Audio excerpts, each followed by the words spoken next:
You're tuned in to Women in America, the podcast that dives deep into the issues shaping gender equality in the US and beyond.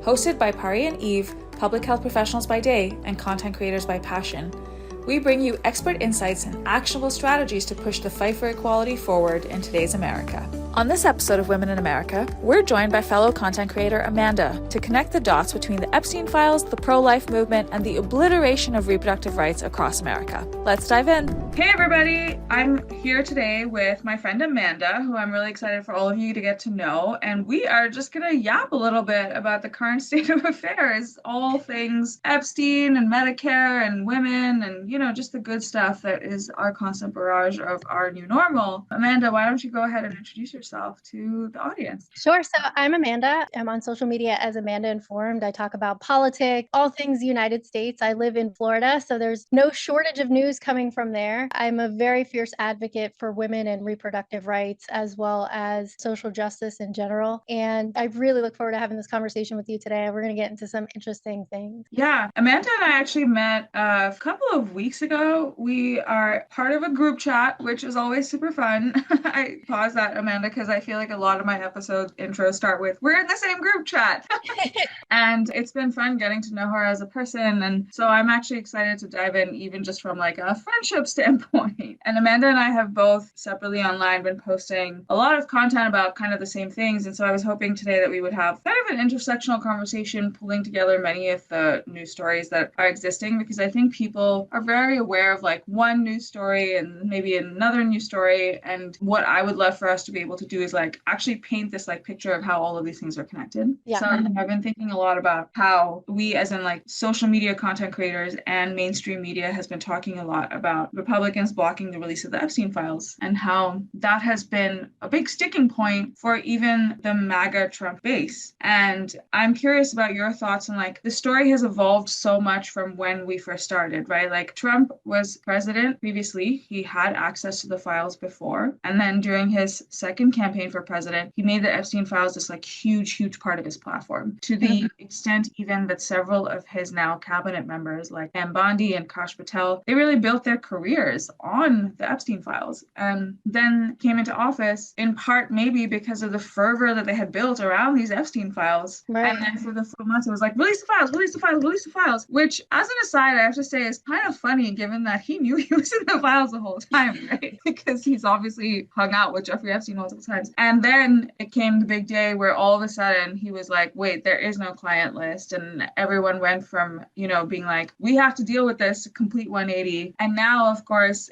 we're in this like total twilight zone of nothing making sense, where somehow the list doesn't exist and also the files don't exist, but the files were made up by Obama and Obama's definitely in them, and so is Biden. And Pam Bondi knew the whole time because she told Trump that he was in the files. And then, Right. Anyway, my point is, what's been your take, you know, especially like living in Florida, being surrounded by one of the more conservative like states there is, about why this is some resonating even with folks outside the progressive bubble? I think it's because there's been this messaging of save the children and we care about the children. And that's why it was so helpful during his campaign. But also, we know that Trump is really great at controlling the media and the narrative. And I think that he was able to use this as a talking point during his campaign because people as a whole typically genuinely do care about children. And he thought once he got into office that it would go away. But much to his surprise, it has not. And I don't understand why we're here and how we got here. Just release the files. Like you said, he knew he was in there and he should have never opened his big mouth, but he can't ever help himself. So now here we are. I often think it's funny because when I spend time on Twitter or Threads, people are like, why don't we just like bait him into admitting that he's there? And I'm like, wait, that's a crazy approach. But I'm like, actually, that with him, that could specifically work, you know? So it is. No, I've been saying that, like, tell him he's not rich enough or famous enough to be in the files. Yeah, because you just know his ego will not be able to handle that. So, right. I'm waiting for somebody to do it, and I think it would work. Yeah, I made this like really, you know, tongue-in-cheek post yesterday being like, maybe actually the GOP hasn't been lying this whole time and they've just been deeply misunderstood, because they've been telling us that they love children, just like you said. And we keep responding with like, well, then why are you banning PBS and getting rid of SNAP and getting rid of Medicare? And they're like, no, listen, we love children. And right. didn't understand what they meant by that. But I think you're Right. absolutely right. Like the cracks are breaking because of the fact that this whole crowd who, like, let's be honest, the same people that are rallying for Trump, regardless of what he does, are also the same people who scream about how pro-life they are, right? Even though they're anything but. And I think that this is, even though for frankly, I believe that every action of theirs when it comes to actual children and families and mothers indicates just how not pro-life they are. But I Right. think this is finally the thing that is like making their own cognitive dissonance like finally ping because they're like, wait a second. Well, also pay attention to the conversation too, though, right? So this started out when we started talking about the Epstein files, we were talking about children. But now this conversation has evolved into changing the language from children to young women. And that's intentional. That's intentional to take away from the seriousness of what happened, but also to further devalue women. Absolutely. I saw this post the other day that, like, I have to say, after 3.5 years now of doing content online, there's very little that kind of floors me. And I don't know what that says about our democracy, that's how far my bar has fallen. I'm not sure if you saw the music artist Azalea Banks was like tweeting, and she was like, she literally went from we need to arrest everybody who's in these files to, well, actually, sex with 14-year-old girls is not that bad. And I was like, oh my God, Right. because I jokingly said to a couple of friends like 2 days before that, I'm like, we are 48 hours away from MAGA saying that actually sex with children is quite all right. And I was being totally sarcastic. And turns out that's their exact playbook. And I was like, holy shit. But they So were saying that. They've been saying that at the state level. Like, look at the states who were trying to make child marriage like legal, like mhm. constitutionally legal at the state level. They've been telling us this, but they weren't telling us at the national level. So a lot of people weren't paying attention. But now that the president of the United States, the sitting president of the United States, is involved with sex with children, now people are paying attention. But see, I'm so glad you brought up child marriage because that is like one of the classic examples of what I mean when I say that like people who scream about how they're pro-life are in fact anything but. Like, I don't think people know this, but as recently as 2023, 42 states had legalized child marriage in some form or fashion, right? 2 years later, there was a movement, I think in late 2023, to abolish several of those laws. But now, 2 years later, 32 states still have some semblance of a child marriage law that is legal. Like it legalizes marriage to essentially children. Yeah. And we need to contend with that seriously as a country because what I think is strange, and maybe this is like I need to suspend logic when I'm talking about this stuff, but if I tell conservative Republicans, hey, the majority of states in the US have legal child marriage, that for some reason does not seem to bother them as much as this does. I think the way that I am able to depart from the conversation is like, to me, it's like part and parcel of the larger puzzle, right? Which is that you don't actually give a fuck about children. In fact, not only do you not give a fuck, you actually think that certain like vulnerable populations should be utilized in certain ways, whether it's for marriage or for child labor, because that's another thing that's happening is that several Republican states are attempting to legalize child labor again. Yeah, yeah. But think about that, right? So the child labor stuff would mostly impact the men or the boys, rather, boys. But all of this other stuff, like people have, from what I've seen in the polls in Florida, care more about the child labor laws than they do about child marriage and things like that. Why? Because child marriage is going to impact girls. Right. Who will eventually become women. And again, that draws back to the same conversation. We don't give a shit about women. We don't give a shit about girls. And so it's not going to be as big of a deal for them. They're like, whatever, it's the girls. Who cares? Yeah. Because we see that in legislation all the time. We see that in reproductive rights. I think you absolutely nailed it. One of the worst parts of our society is how we treat women and girls, right? And for folks not familiar with this, I worked in international development for several years in my career. It is universally established, and when I say universally, I mean like by global agencies that have buy-in from the majority of countries in the world, that the level of development in a country is measured by the way that that country treats its women and girls,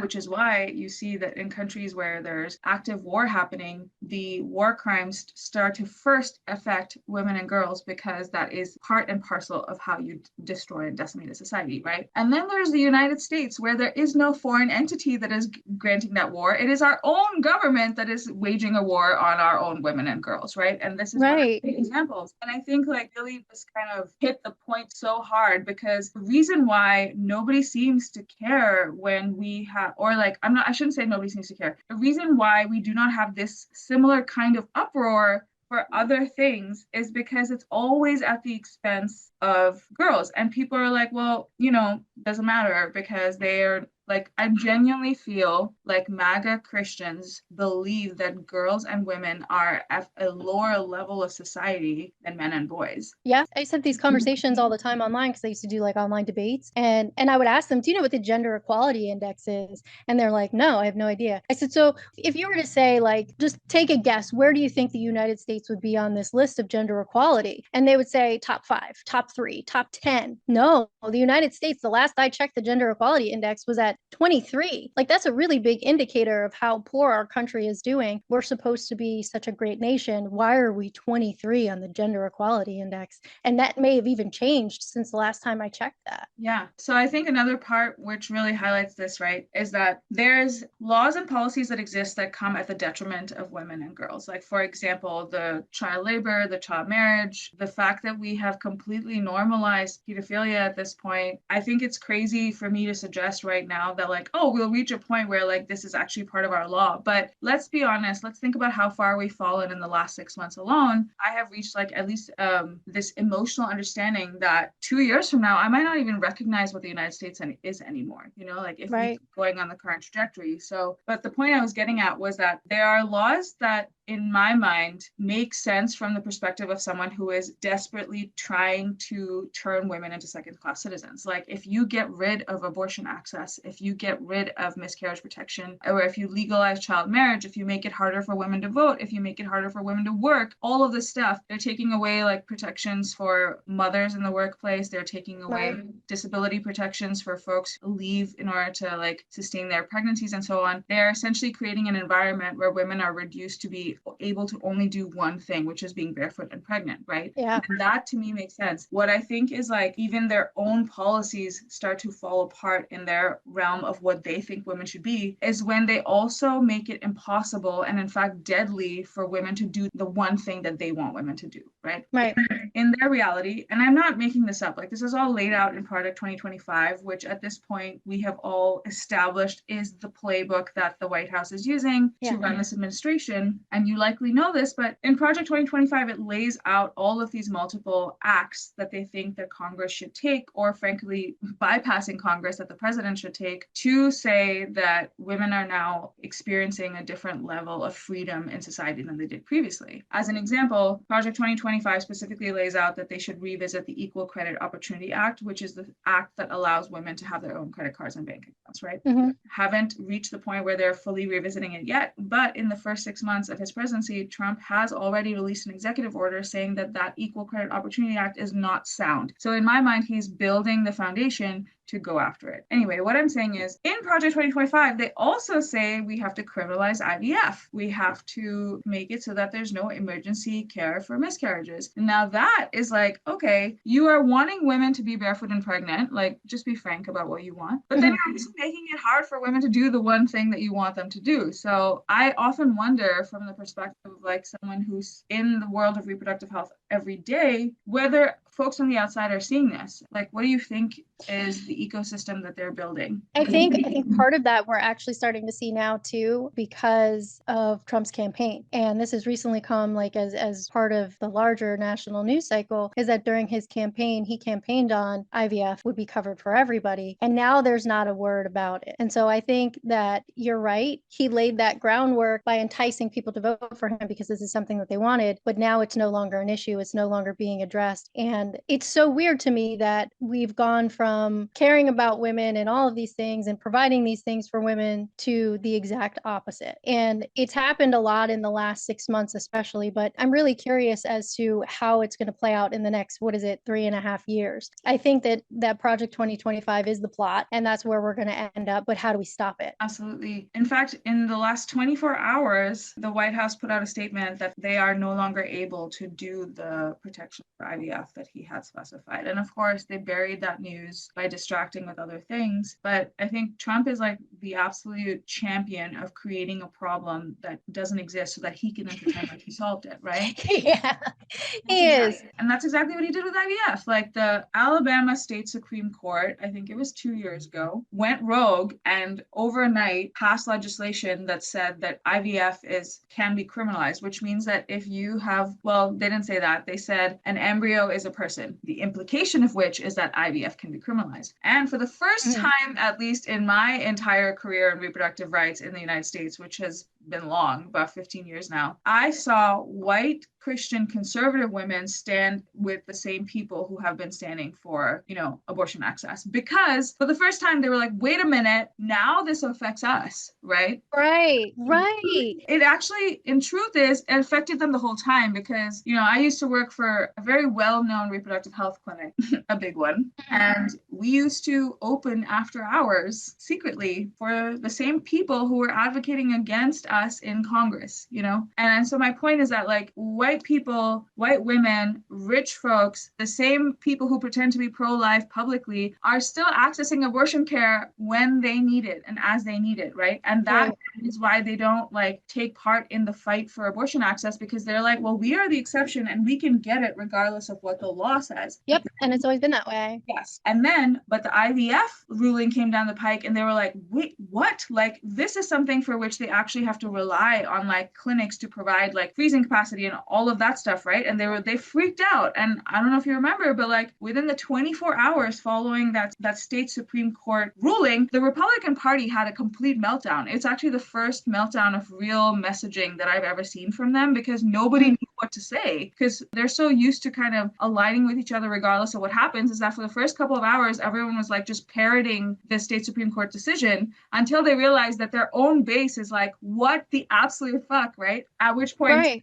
the statement being like, I will be the fertilization president, which is like so disgusting if you think about it. Oh, and yeah. The entire thing was a farce. Well, I mean, we've had these conversations, well, not you and I personally, but we have these conversations in the social media realm and with friends and people who are paying attention to legislation, that this is an issue, that this messaging is an issue with the Democratic Party and with people as a whole. That we have said when we learned about Project 2025, these things were coming, that this is what was happening, but we were told that, oh no, that's not what's going to happen. Oh, that's not what it means. Project 2025 isn't real. But just as you said, until it starts happening to these people directly, they don't care. But once it starts happening to them directly, it's already too late because now they have the state Supreme Court ruling. What are they going to do now? They're going to look to the people who've been telling them this is what is the problem, this is what is going to happen to try and help them and save them. But I don't honestly know a path forward because we've gotten to the point where women and children, teenagers are dying because they're being denied the access to medical care that they need, not even necessarily abortion care, which is health care, but they're not even being given routine care, that they're becoming septic and passing away because they don't have access to this care. These are all things that we have talked about prior to Trump being elected, prior to, the steamroll that's happening in this country. So where do we go from here? How do we protect these people? How do we save these people? Because genuinely, this country does not care about women and children. What you just said makes me think of that explosive ProPublica report that came out last year. And I call it explosive because it really changed the course of national conversation around abortion rights, right? Everyone with an ounce of common sense knew that the abortion bans in states was causing women to die. But for some reason, we had to wait for someone to tell us that that was in fact happening. And that's what the ProPublica report did. It started with Georgia, which is the first state in the whole country that ever implemented an abortion ban. Started with Georgia and explored through like maternal mortality research and like talking to physicians and all of these hospital data records. And it came up with 3 specific stories of women that had died as a direct result of the abortion ban, right? And 2 of those stories went mega viral online, like became the face of Kamala Harris's campaign. Trump talked about them in a way that was dismissive of the results. But we are talking about like Amber Thurman and Candy Miller. Yeah. And these women were actively denied care when that they needed very early on in their pregnancies, because Georgia has a 6-week ban on any abortion care. And because the doctors here are so worried about what the legal liability will be, they refuse to provide care that should have been standard care in, frankly, any other country, or even it used to be standard care in the US prior to these bans. Right. They waited until both of these women were like literally on the absolute cliff to provide them care, at which point it was too late. And in at least one of those cases, the people who passed away already had existing children. So this is what I mean, is like nothing about our system is actually pro-life or pro-child or pro-mother, right? It's so detrimental and disturbing. But the reason I bring that up is because it's escaping me in which case, but in one of those women's cases, either in Amber or Candy, their family explicitly told the media that they were pro-life before that happened. And, you know, that they had known about the ban coming into Georgia. And then they were like, but we didn't think it would apply to this scenario. And, you know, as an advocate, like, you want to be able to have an empathetic response in multiple situations. You want to be able to share, you know, people's stories with true authenticity. And I feel like this is one of the parts of the story that gets ignored, is like, even people who become almost the face of a movement after it happens to them before were just like so insulated that they were like, nope, this is like not my problem, or like I like stand very differently about this. And so here's the problem, right? We put legislators in this position of power who have no idea what they're talking about. So when they think like, oh, this ban won't impact me, the problem is that these bans aren't even written in a way that gives physicians guidance on what these exceptions mean and how to operate within these exceptions. And that's why we've seen physicians leave the states that they were in, or leave medicine entirely, leaving us with healthcare deserts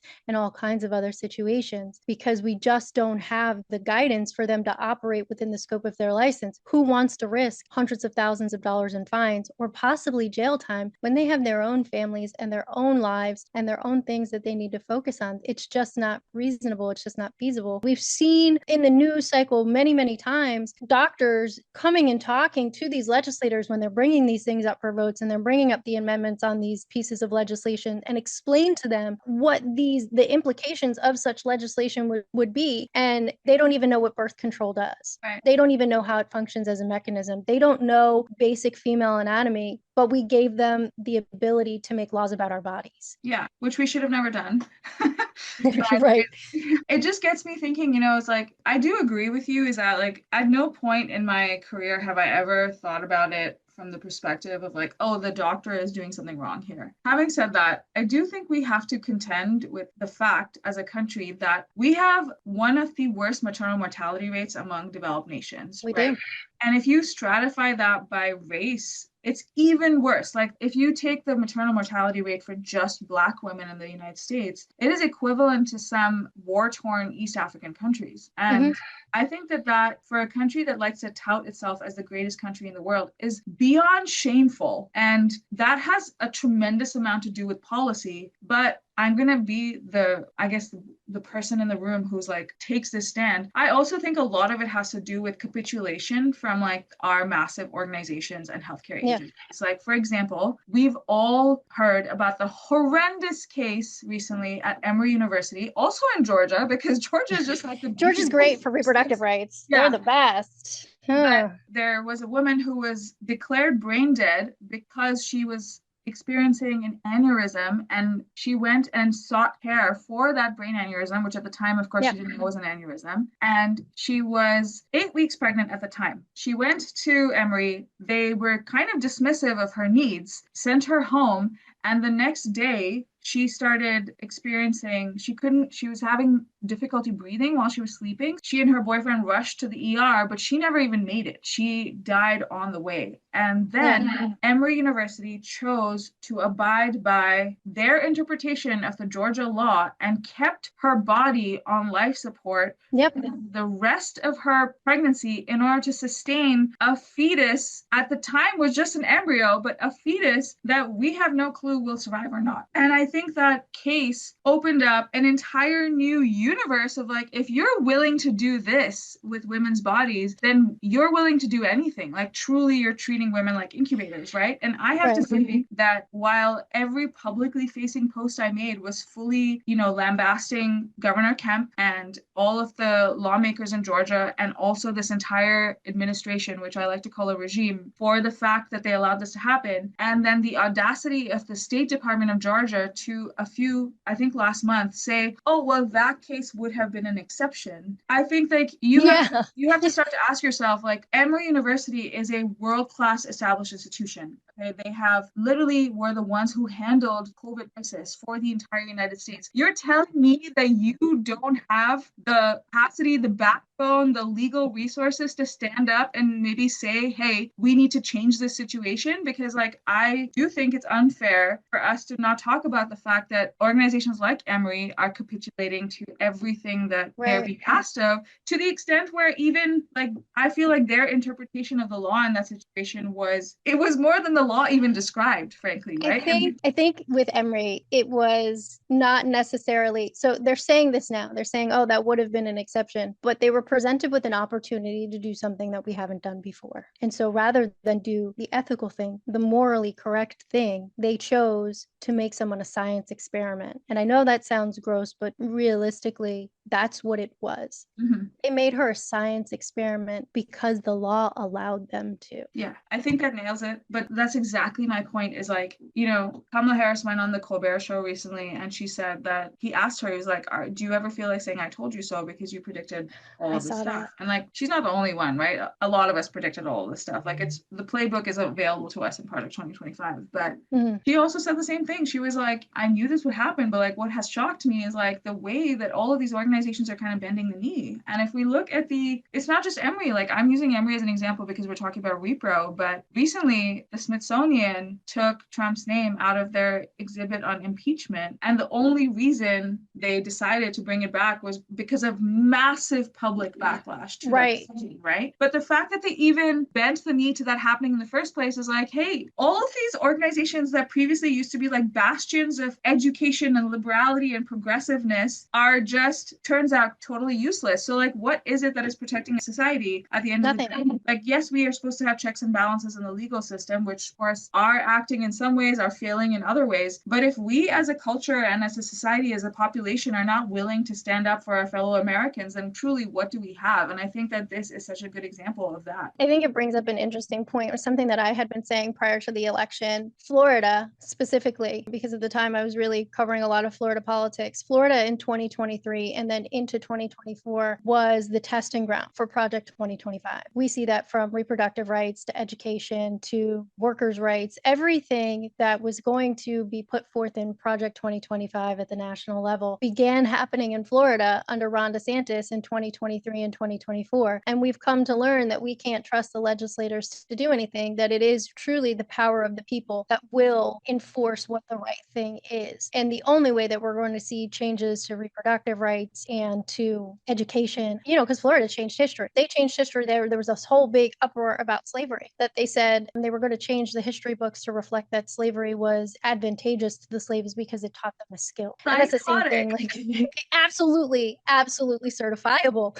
But like it's the same thing with the Smithsonian. They're like, oh, if we erase the impeachment in a couple years, we don't have record of it. It never existed. But we have to continue to put pressure. We have to band together. And it may take some other people a little bit longer because, like you said earlier, they don't care until it affects them personally. But we have to continue to apply public pressure. We need to continue to talk about things. Even when we see content creators having the Secret Service and the FBI show up at their house to question them, we have to continue to do the right thing, because right now that's the only mechanism that we have. We don't have legislators having our back in the way that we need them to, because the checks and balances just aren't there the way that they used to be. 100%. I think that a lot of other countries do a very intentional job of prioritizing community, right? And this is one of the reasons why I think capitalism in the US has come at the expense of community, is because the people in power know that the public has way more power than they ever will if the public was actually to act in in a unified way. And so they have really honed in on this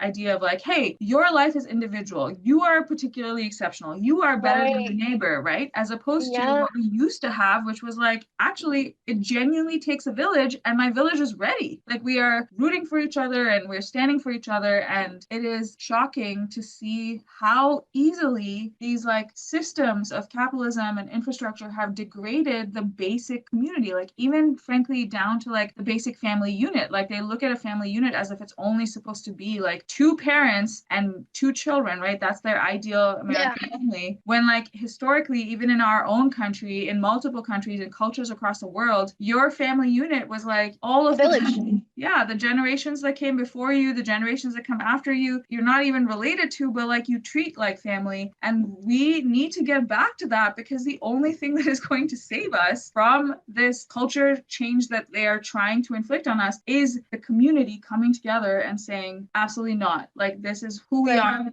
We are more powerful than you. You actually work for us, because truly, let's all remind ourselves that our government officials work for us. We are their bosses, Right. despite how they might behave. And we need to step up and say, enough, you know? And in fact, even we're going to undo a whole bunch of stuff that you've already done, because it's been too. I mean, you're exactly right. The United States has fostered this culture of rugged individualism, and they've done it not only, socially, but they've done it through legislation as well. Like they've made it even harder to have multi-generational family homes as we used to have. But when we look to other countries and we see places like France, it takes 3.5% of the population. But whenever something happens that we don't like, one of the things that I say is we need to go full France, because even if it doesn't impact individuals, the French, they take to the streets. They were defecating in the river. They were dumping manure in front of people's homes and offices. The French don't care, because they know this is our house. This is our home. And you are not going to decimate our home. I have friends who live in Europe now full time, and they talk about, just as from a lens from the outside, of how people are reflecting onto the United States and saying, like, what is happening? Like, you guys know better than this. And they don't understand that we don't have that community that they have. We don't have that we take to the streets together. We have the numbers. It's just people just don't want to get out there and do it. I don't know how we motivate them. Like, do you have any ideas on how we motivate people to take to the streets so we get that 3.5%? How do we get people out there? Because we could do it. We could stop this. The people do have the power. But how do we motivate enough people to get out there? I am so grateful for you bringing in the power of the people piece, because even for someone like myself who is pretty activated around this, man, it can get so mentally and emotionally exhausting to just constantly be dealing with a barrage of bad news. Like, I often feel like I get bogged down, even from like an inspiration and creativity perspective, when I'm like, oh my God, there's another bad headline and another bad headline and another bad headline. Yeah. So I'm really actually kind of uplifted by the fact that you're talking about the 3.5% movement. For folks who are unfamiliar, the 3.5% movement stems from this research that has been done that has said that across global populations, the amount of people in a population that you need in order to create real change is only 3.5%. So only 3.5% of your entire country needs to be mobilized and active to generate change, right? And Amanda, to answer your question, one, I actually feel like it's happening already. Like if we look at what's going on in Texas, Greg Abbott is trying to gerrymander the entire state, one, to make sure that the Democrats lose their seats, and two, also to distract once again from the Epstein files. But people are in the streets, like people are saying no. And I actually just spoke with an on-the-ground organizer yesterday, and he was sharing with me that people who voted for Trump, like he's been doing a lot of door knocking in different neighborhoods, people who voted for Trump are really pissed off about this thing, because they're like, well, they're doing it out of cycle. Like it's not supposed to happen until 2031. They're clumping in like small towns with giant cities, making sure that like people's voices are genuinely unheard, right? So the undercurrent of change has begun. We need to do a better job of like allowing that undercurrent to really like rise to the surface by like deciding like that we've had enough, and like really taking to the streets. Because the thing is, historically, nobody does revolution like the French, right? Like absolutely, you're right. But I think unfortunately with American culture, we almost have to go like hungry before we're like willing to stand up and say, no. And we need to realize that Trump is putting the writing on the wall for us to see. And these last 6 months have been a strong like nosedive into fascism. And if we don't stop that plane right now, there will be no coming back from it, right? So I think we need to understand that like our moment is now. Our power is perpetual and frankly much larger than we realize. Like think about the number of instances we've seen over the last 6 months where the power of the people has made a difference. Target boycott led them to change their entire DI practice. The public backlash for the Smithsonian is now they're putting him back into the impeachment display. And it's escaping me right now, but there are actually multiple examples of this happening. And we're seeing this backlash rise online to multiple things. But I think at some point we are going to need to take that and create real tangible demands for change. So I do think it's possible. We all have a role to play here. And I feel like the more people that stand up and say absolutely not, the more power we bring to the table. And that's something that I've said to people when I talk about protesting.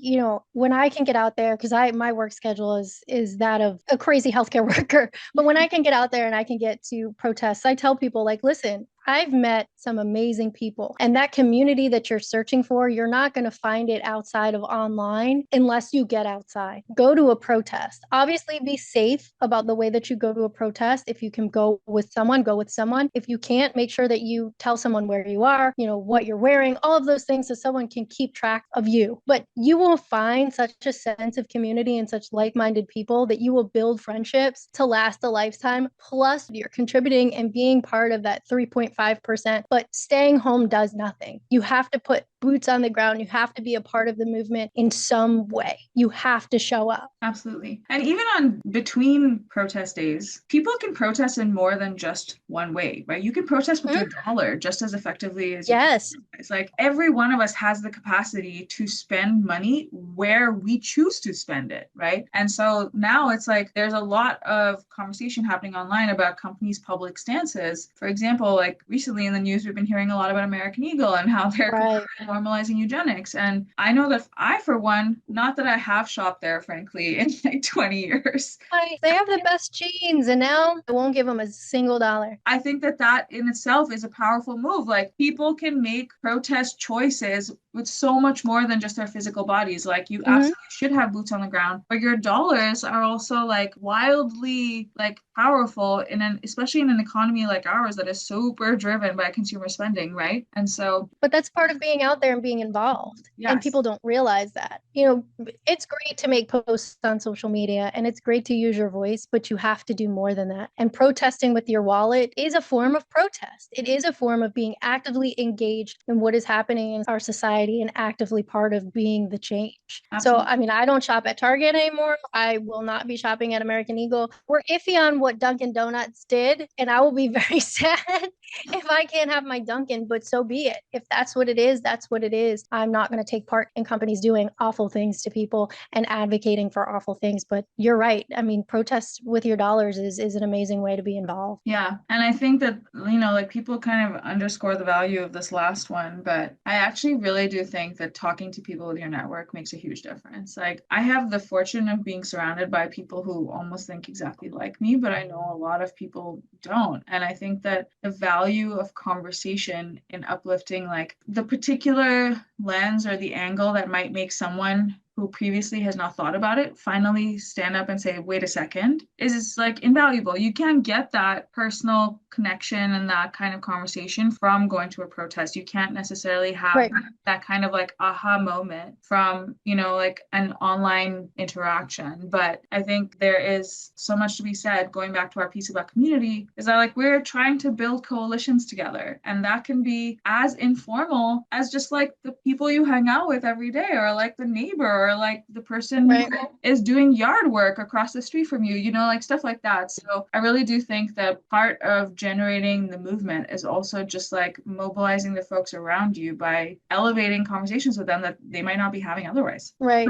So like doing online debates and stuff taught me something that I find invaluable and that I use in my everyday life now, because I don't do debates anymore. I will have conversations with people, but it's really taught me to meet people where they're at. You can't argue argue with someone and expect them to change their mind. It's more about active listening. And I think if we bring these really sensitive issues to people and have conversations with them, but be active listeners, we can change hearts and minds, because there have been, prior to the election, there was more than two handfuls of people that through conversation and talking to them and letting them lead the conversation, I was able to change their mind and change their vote. So you got to learn how to talk to people, but you should be having these conversations every single day, even with the people that you surround yourself with, who, you know, your best friend Jessica for the last 20 years. It's still important to have these conversations and be actively involved with politics. I know people hate it, but something that I've said is that you may not do politics, but politics is going to do you. So you got to be involved. Absolutely. I long for a future in which politics is boring again. So that is my goal. Amanda, this was like such a valuable conversation, and I feel like I got to know you better as well, and I'm pretty sure that our listeners are going to feel the same. And in fact, in a few months, maybe we should have like another follow-up on this, be like, how have we done? I would love to. Yeah, but I would love to. Let folks know where they can find you again. Oh, sure. You can find me on all platforms everywhere at Amanda Informed. You'll see my face, you'll see my news, but that's Twitch, YouTube, Substack, TikTok, literally everywhere you can find me at Amanda Informed. Amanda's doing all of the things. I'm a busy lady. Thanks for tuning in to this episode of Women in America. If you enjoyed it, share it with your network, and don't forget to subscribe wherever you get your podcasts. For additional resources, follow us on social media at women_in America. See you next week.